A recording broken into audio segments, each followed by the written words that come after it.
Bienvenue sur les news de Samir. Aujourd'hui, on va parler d'une actualité intéressante. C'est lors d'un échange sur TPMP sur le cas de Kylian Mbappé, le foot, le PSG, Real, etc. Il va y avoir un clash entre Cyril Hanouna et Géraldine Maillet.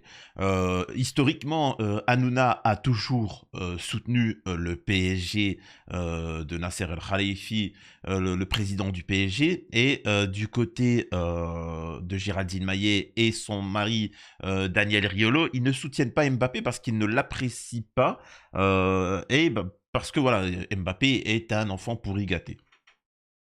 On va y revenir. Mais ils ont une haine viscérale envers tout ce qui est Qatari, enfin tout ce qui est comme ça, voilà. Ils ont une enfin, on va parler de tout ça.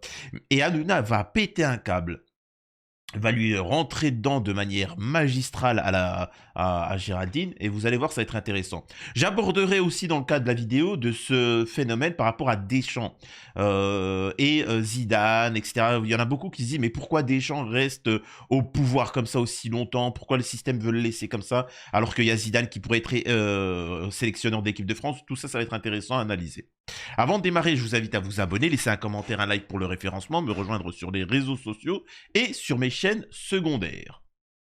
Et pour ceux qui apprécient le foot, vous me direz ce que vous en pensez, et pour ceux qui s'en fichent du foot, l'important c'est de comprendre un petit peu les mécanismes de comment fonctionne Hanouna, et derrière certains sujets, ce qu'il se cache en arrière-plan. Donc on démarre par une petite introduction pour que vous compreniez un petit peu ce qu'il en est. Tension entre Mbappé, l'équipe de France et le PSG. Cyril Hanouna vous dévoile toutes les infos dans TPMP. Je vous explique. Kylian Mbappé avait été mis de côté parce que Nasser et les dirigeants du Paris Saint-Germain ont su qu'il avait pratiquement signé avec le Real Madrid, ou peut-être même déjà signé. Donc qu'est-ce qu'ils se sont dit? Il nous l'a fait à l'envers, il nous a même pas prévenu, on va le mettre de côté, il va plus jouer. Donc qu'est-ce qu'ils se sont dit? Eh bien, on va faire un compromis, on va discuter. Donc, comme on sait qu'on va pas prendre, on va prendre 0 € sur le transfert de Kylian Mbappé, on va se mettre d'accord. Il y a 55 millions d'euros au prix, mais plus salaire, etc. On se met d'accord. On dit qu'on se tape dans la main, comme ça au moins tu fais un geste et nous, voilà, on fait un geste. Et derrière, tu rejoues. Pourquoi Kylian Mbappé voulait jouer? Parce qu'il s'est dit, si le PSG le laisse dans les tribunes ou sur le banc, il faisait pas l'euro. Je le dis, il n'y a pas d'euro. 2, il allait arriver au Real Madrid sur les genoux. Et 3, il faisait pas la Ligue des Champions. Et 4, Enrique a supplié qu'il revienne parce que le PSG était complètement à la rue. Pas du tout. Ça, moi, c'est mes informations. Sachez que, alors, je vous dis, bien sûr que le PSG voulait qu'il revienne. Merci de me donner raison. Oui, non, le PSG voulait qu'il revienne. Mais il voulait qu'il revienne à une seule condition, c'est qu'il tape dans la main pour dire, on oublie ces 55 millions d'euros, on fait un geste. Là, bien sûr qu'ils avaient envie que Kylian Mbappé joue. Aujourd'hui, sachez-le, le PSG préfère Barcola à... Donc voilà, là, c'est le contexte. Voilà, il y a eu des tensions, etc. Et ainsi de suite. D'ailleurs, hein, ce qui est marrant, c'est que au final, par rapport à cette histoire d'argent, ces 55 millions se tapent dans les mains, etc. Hanouna avait expliqué que c'est lui qui avait raison. En fait, là, tout ça, je vous contextualise pour que vous compreniez le clash par la suite où Géraldine avait eu raison et Hanouna tort sur ce sujet-là, et qu'il est de mauvaise foi. Là, c'est le contexte. Le sujet, il n'a même pas encore démarré. Peut-être que dans le soft power, alors non, attendez, c'était pas ça que je voulais vous montrer. Attendez, je retrouve le passage qui est plus intéressant. Tout ça pour vous montrer que les informations de Hanouna, elles sont bidons. Ah oui, lui veut aller en justice, au prud'homme, au pénal. Et sachant qu'il a peu de chances d'obtenir gain de cause. Ah, il va gagner. Non, il a peu de chance d'obtenir gain de cause. Je connais mieux le dossier que vous, Valérie. Pas tout le temps. C'est pareil. Je vous le dis, je connais mieux le dossier que vous. Sachez qu'il a très peu de chances de gagner. Voilà. Voilà. Ensuite, le PSG. Eh bien, la commission juridique de la Ligue de football professionnel, eh bien, a ordonné au PSG, donc, à régler les 55 millions d'euros. Eh bien... Ce qui montre que Hanouna, il est complètement bidon. Donc, avant de vous montrer le gros clash qu'il y a eu entre les deux, voilà, il y a eu des tensions, il y a eu des problématiques. Je rappelle que Mbappé est un enfant pourri gâté, mais pas méchamment ce que je suis en train de dire. Je parlais avec un ancien joueur de football professionnel et il expliquait, alors quand tu es bien entouré comme moi, etc., ça va, etc., mais les autres, quand tu les vois, faut bien comprendre que tu peux devenir une star dans le foot à 18 ans, même beaucoup plus jeune, mais 18 ans. Donc imagine-toi, à 18 ans, tu deviens multimillionnaire, t'as toutes les femmes à tes pieds, et ça, tout le monde te veut des autographes, etc. Les gars, c'est normal que certains pètent un câble s'ils ne sont pas entourés par une famille pour leur dire, écoute, toi, tu vas te calmer, machin, etc. Donc, c'est un petit peu ce qui arrive avec, comment il s'appelle, Mbappé. Mbappé, il a vrillé, et le club, le PSG, le club et ce président lui ont laissé le champ libre. C'est-à-dire qu'ils ont cédé. En fait, c'est comme des parents qui utilisent une éducation bienveillante, c'est-à-dire je laisse mon enfant faire tout, et en grandissant, on voit que, vous savez, moi j'ai connu des gens, par rapport à ma fille, qui eux avaient une éducation bienveillante comparée à la nôtre. Et c'est l'enfant fait ce qu'il veut, il choisit ce qu'il veut, il mange ce qu'il veut, etc. Et donc, moi, mon enfant a goûté à plusieurs choses, mange, qu'on lui dit de manger, elle obéit, etc. Leurs enfants, c'est frites, frites, frites, frites, frites, frites, frites, frites, frites, frites, frites, frites, frites, frites. Bah oui, forcément. Un enfant, il est immature par nature. Tu vois. Donc tu dois le cadrer, tu dois lui faire découvrir des choses. Il doit apprendre des choses, c'est pour ça que tu le formes. Tu dois le former aussi au goût, au palais, lui faire découvrir les saveurs, etc. Les choses. Et donc, voilà, c'est un enfant, malheureusement, qui a été mal cadré. On voit qu'au Real de Madrid, il va pas faire son malin. Il commence déjà à faire des conneries là, dans le foot.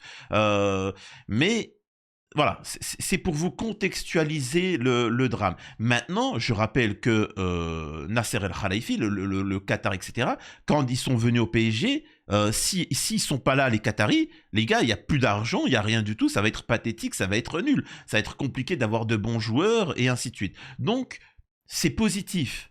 La problématique derrière, c'est que Géraldine Maillet fait partie de cette catégorie de la population qui déteste, ont un problème avec l'islam, les arabes, les choses comme ça. Et donc, elle veut que ça soit franco-français. Voilà, elle a cette problématique-là. Alors que ça ne la dérange pas, par exemple, quand de Marseille, il y avait un investisseur américain, des choses comme ça. C'est ça, c'est... Tant pis. Moi, je ne comprends pas pourquoi ils investissent dans le PSG. La France, il n'y a rien à investir. Faut investir en Espagne, investir dans les choses comme ça. Bref. Donc maintenant que vous avez un peu le contexte, on va voir un petit peu ce clash-là. Parce que justement, c'est assez violent. Hein. Faut bien avouer que c'est assez... faut s'accrocher, écoutez. Pas dire aux gens, il y a eu deux types de déclarations qui sont pas passées. Avant le match, il dit quand même, capitaine de l'équipe de France, j'en ai rien à foutre des gens. Voilà. Je pense les gens, j'en ai rien à faire. Voilà, c'est le cadet de mes soucis. Ça a beaucoup dérangé. Oui. Et la deuxième salve, et là qui est beaucoup plus pernicieuse, c'est dimanche entre les deux matchs, où il remet en cause le travail tactique accompli par Didier Deschamps et le staff. Ouais. Alors là, c'est la première fois qu'il y a cette rupture quasi officielle, puisque les déclarations sont sorties, ce qui pourrait expliquer qu'il n'a pas été mis le lundi contre la Belgique, et ce qui crée un vrai clash. Quand le capitaine taille le sélectionneur, c'est que rien ne va plus en équipe de France. Désolé, c'est n'importe quoi. C'est de l'inédit. On peut pas faire ça. Après, il n'est pas le seul à clasher un peu Deschamps. Non, mais s'il vous plaît, on est là pour donner des infos. On n'est pas là pour donner son avis. Si vous voulez donner votre avis, vous allez sur RMC avec Daniel. Pour l'instant, on est là pour donner des infos. Vous avez dit que j'avais pas le même avis que mon mec, et là vous me réduisez à la parole de mon mec. Non mais pas du tout. À 20h51, on fait pas de débat, on donne des infos. Si vous voulez donner des infos. Oui, mais sauf qu'il donne des infos partielles et biaisées. On parle de Kylian Mbappé, on parlera des autres joueurs demain. Il dit que c'est le seul à tirer la couverture à lui. Il y en a plein qui sont pas contents. C'est le capitaine. C'est pas le seul qui est pas content. C'est les capitaines. Oui, mais arrêtez, Géraldine Maillet, vous connaissez pas le dossier, vous parlez. Vous savez que j'ai écrit plein de livres sur le foot. Ils sont faux vos livres, merci. Vous les avez pas lus. Ils sont faux vos livres. Alors, il faut bien comprendre une chose, c'est que j'avais fait une vidéo il y a un an, Hanouna est un pervers narcissique. Mais Géraldine, dans le groupe, hein, ils ont tous des défauts, je les connais tous, hein, machin. Mais Géraldine en est une aussi, hein, elle fonctionne beaucoup comme ça. Et c'est quelqu'un qui sait comment tenir Hanouna. Elle sait que il peut pas, elle sait ses limites, on va dire ça comme ça. Et donc elle en joue. Et elle essaye de tenir tête. Elle sait qu'elle est complexée et frustrée, donc, mais elle essaye de tenir tête à Hanouna. Et Hanouna, bon, il la remet à sa place, mais elle tient bon quand même. Et elle se victimise. Et aussi, pour ceux qui ne le savent pas, effectivement, pour ceux qui vénèrent Géraldine Maillet et qui kiffent TPMP et qui me tombent dessus, en me disant non, c'est une intellectuelle, elle a fait des livres. Les gars, tout le monde fait des livres. Hein. Oui, oui. Enfin, les gars, faut se calmer, tu vois. Ces livres ne se vendent pas. Tout ce qu'elle a pu faire ne fonctionne pas. Je rappelle que Géraldine Maillet, toute sa vie, elle s'accrochait à des hommes et en parasitisme vit de ça. C'est tout. Il n'y a pas, y a rien de spécial derrière. C'est comme BHL qui a fait un film sur l'Ukraine. Le gars, il a fait 1000 entrées, quoi. 1000 entrées, encore, c'est sa famille, tu vois. Donc, et là, Hanouna, votre maître à penser, il le dit bien clairement, c'est de la demeure, tes livres. Et surtout que ce n'est pas un argument. Le fait de faire un livre sur un sujet ne fait pas de toi un sachant, hein, je précise. Tu vois, c'est moi là, je fais une vidéo sur le foot, c'est mon avis, ça ne veut pas dire que j'ai raison. Voilà, c'est mon opinion. Je peux être complètement à l'ouest. Les connaisseurs pourront peut-être le dire en commentaire, mais ça ne fait pas de toi un professionnel de ce sujet. Bref. La couverture à lui, il y en a plein qui sont pas contents. C'est le capitaine. Bah, c'est pas le seul qui est pas content. C'est le capitaine. Oui, mais arrêtez, Géraldine Maillet, vous connaissez pas le dossier, vous parlez. Vous savez que j'ai écrit plein de livres sur le foot. Bah, ils sont faux, vos livres, merci. Bah, vous les avez pas lus. Ils sont faux. Ils sont faux, vos livres. Fake news. Bah, vous devriez les lire. Je pense que sur le PSG, je suis plus calé que vous. Excusez-moi, Géraldine Maillet. Griezmann, il a jamais dit j'en ai rien à foutre. Je suis plus calé sur le PSG que vous, Géraldine Maillet, excusez-moi. Je ne sais pas. Non, mais excusez-moi. J'ai écrit des livres, j'ai fait des documentaires. Non, mais Géraldine, j'ai cité des déclarations. Alors ça, c'est une stratégie pour lui dire reste dans le poker, en mode écoute, reste à ta place, reste à la cuisine. Tu vois, en résumé, c'est ce qu'il lui dit, c'est reste dans la cuisine, en résumé. Hein. Mais malgré tout, il faut bien comprendre que Hanouna, effectivement, a plus d'informations parce qu'il est en amitié avec le président du PSG, donc forcément qu'il connaît le sujet bien mieux que Géraldine ou nous, mais à la différence, c'est que nous, quand même, malgré tout, c'est-à-dire certes, il a des informations exclues par rapport au président du PSG, etc., mais nous, au moins, on est neutre. C'est-à-dire qu'on a cet écart où on peut voir les choses. Là où lui, c'est pas neutre, tu vois. Donc, c'est ça la nuance. Vous me dites c'est faux. Non, mais elle est énervée parce qu'elle aime pas Vous avez des informations de qui hein? Bah, j'ai des informations de tout le monde. C'est lui qui dit j'en ai rien à foutre des gens. Ah oui, non mais ça oui, je te dis juste qu'il y a d'autres joueurs qui sont pas contents, c'est tout. Bah si, je vous dis que je vous dis qu'ils sont pas contents par rapport à Kylian aussi, les autres joueurs. Pas que. Bah oui, mais quand vous aurez les vraies infos, vous nous les donnerez. Moi j'ai aussi des infos puisque je prépare un livre dessus. C'est lui qui les a À mon avis, votre livre, il faut que je le relirai pour vous donner des infos. Parce que sinon. Avec plaisir, parce qu'apparemment vous n'en avez lu aucun. Vous êtes mal barré. Bon, non, j'aime pas lire et j'aime pas lire vos livres. Ça me fait beaucoup de peine. Aujourd'hui, je vais lire un livre pour lire des tissus de conneries sur le PSG. Celui sur Adil Rami, vous l'auriez adoré. Non, j'en ai rien à foutre. Merci. Allez, j'aime beaucoup Adil Rami, mais j'en ai rien à foutre. Ça m'intéresse pas. Le livre était très réussi, Thierry. Merci. Vos livres sont un tissu de conneries. Donc voilà. Donc j'espère que quand elle va sortir son livre, et c'est pour bientôt, là il y en a qui va sortir, j'espère que vous oublierez pas ce qu'a dit Hanouna, c'est-à-dire que les livres de Géraldine Maillet sont un tissu de conneries. Là où on peut pas porter... Là franchement Hanouna, il est pertinent dans ses propos, tu vois. Vous voyez bien que quand ça clash, et c'est pour ça que j'aime bien moi les clashs, j'aime bien quand ça... Vous savez, quand on oublie la caméra, parce que quand on oublie la caméra, la vraie nature ressort de la personne. Et là, Hanouna, il lui rappelle, oh là, c'est-à-dire qu'il oublie qu'il est sur TPMP, entre guillemets, sur TPMP, machin. Il lui dit, oh, t'es une minable, tu connais rien du tout, t'es une cassos. N'oublie pas que je t'ai mis là pour faire la potiche. T'avais le rôle de l'intellectuel, mais t'es une minable. Reste à ta place. Tes livres, c'est de la demeure, tu connais rien du tout, machin, tu vois. Et elle, là, elle commence à se dire, je réagis comment? C'est vrai que je suis une potiche, mais j'ai mon rôle d'intellectuel et je m'y suis attaché. J'aime bien quand les gens en commentaire me disent ah, t'es trop intelligent Géraldine. Donc vous voyez un petit peu le conflit. C'est très intéressant. Si, bah, on n'en doute pas. Bah, vous allez écrire un livre sur le PSG, vous me redonnerez la relecture parce qu'apparemment vous êtes mal barré. Non, parce que ça, c'est pas un public rédactionnel que je vais écrire, moi. Non, mais je vous le dis, je vous dis la vérité. Le PSG, je connais mieux que vous. Géraldine, vous connaissez qui au PSG? Ah, mais moi, rien. Avec vous. Donc, c'est exceptionnel. Et là, je vous remonte le passage de la veille où, justement, je vais vous montrer le côté pervers narcissique de Hanouna. Regardez. gomme magique. C'est relu par des services juridiques et vous savez, c'est très contrôlé. Et ben moi j'espère que vous serez attaqués. Et par le PSG, et d'ailleurs je leur fournirai des avocats. Merci.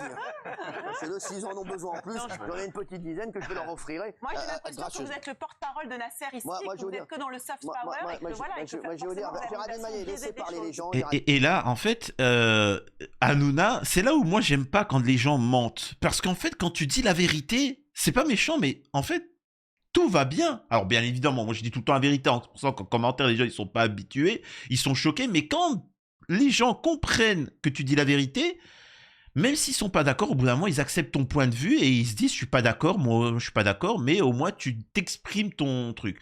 Moi personnellement, je serais Hanouna parce qu'elle lui dit que tu fais du soft power, c'est-à-dire que tu mets en avant le président du Qatar, le président du Qatar, du PSG, etc., machin. Mais moi, personnellement, si j'étais, par exemple, à la place d'Hanouna et que c'était dans cette situation-là, je dirais oui. C'est comme... Alors, je fais à chaque fois des comparaisons. Par exemple, t'as des SDF, là, vous savez, ceux qui... Ouais, ce serait pas une petite pièce où, tu sais, qui essaient de gratter de l'argent, ou des Roumanos qui viennent dans les magasins, s'il vous plaît, une petite pièce. Non, j'en ai des pièces, tu vois. J'ai des pièces, mais je garde pour mon enfant. Je ne garde pas pour toi, je m'en fous. J'ai de l'argent, c'est juste que j'ai pas envie de te donner. Tu vois, je vais pas te dire non, je l'ai pas. Non, je te donne pas.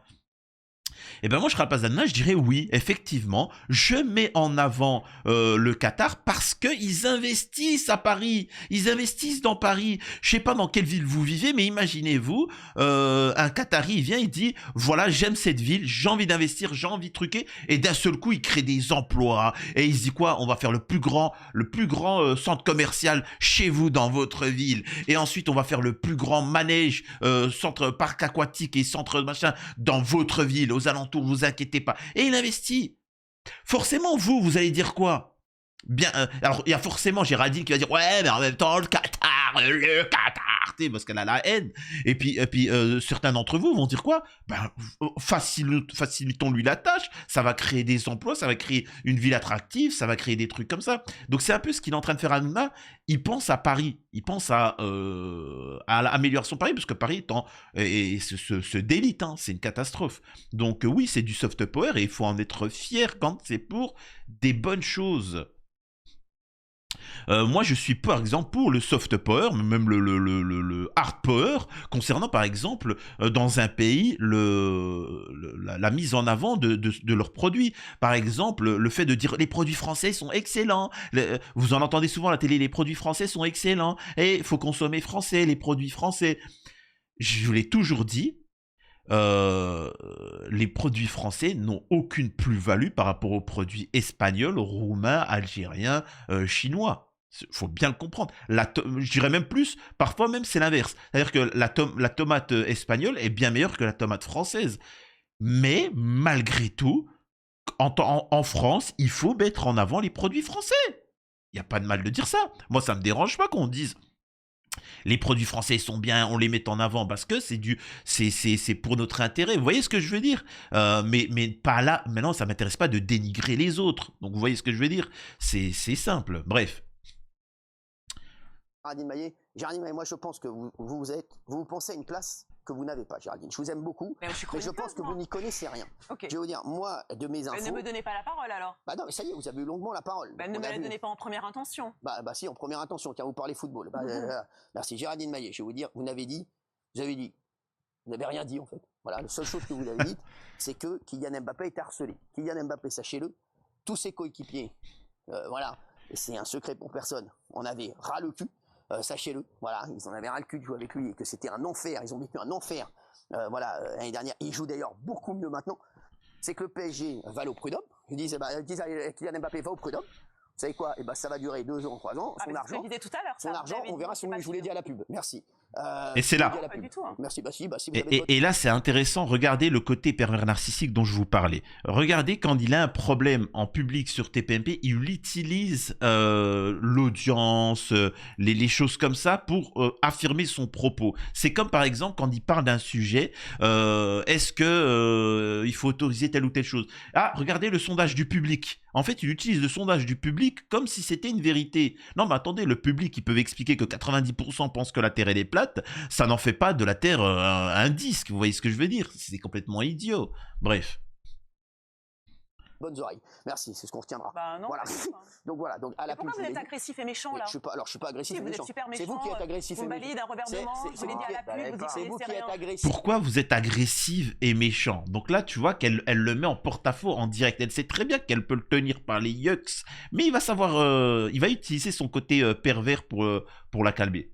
Et méchante, Géraldine Maillet, comme on le dit sur les réseaux, vous êtes agressive et méchante. Les réseaux vraiment plutôt m'ont trouvé plutôt gentil. Non, voilà. Les chéris, personne vous trouve gentil. Géraldine Maillet, dès qu'on parle de vaccin ou de football, vous pensez tout savoir. C'est insupportable, vous donnez des leçons à tout le monde. Pas du tout. Hein. Ah si, vous donnez des leçons à tout le monde alors que vous avez votre version, j'ai ma version. Et Géraldine Maillet, je vous dis, votre version n'est pas la bonne. Donc voilà. Alors, sur ce sujet, il n'a pas tort, mais vous voyez comment il l'utilise. C'est comme dans un couple, ou même dans une amitié. Tu as des gens, dès que tu as un problème, c'est-à-dire qu'il y a une relation, il y a de tout ça. Ah, mais le 17 septembre 97, t'as vu, je t'ai rendu un service ou je t'ai acheté un cadeau, je t'ai payé un café. Mec, on va pas en arriver à là, tu vois. Ouais, mais je connais quelqu'un qui a dit ça de toi. Je m'en fous, moi, ça n'empêche. Enfin, vous voyez, c'est vraiment le côté pervers narcissique. Ensuite, pour l'affaire Deschamps, vite fait, les footeux pourront me dire en commentaire, il y a une problématique avec Zidane, parce que Zidane d'origine algérienne, etc. Il faut savoir qu'il y a une frange assiste dans la fédération de football française, et ils ne veulent pas laisser la place à Zidane. Donc Deschamps, qui aurait déjà dû dégager depuis très longtemps, et le football est ignoble, horrible en France. C'est horrible à voir le foot français. L'équipe de France, c'est horrible. Et les seuls qui ne maîtrisent pas le foot, ceux qui maîtrisent le foot vont être d'accord avec moi. Ceux qui ne maîtrisent pas le foot vont dire « Oh, on a gagné la Coupe du Monde !»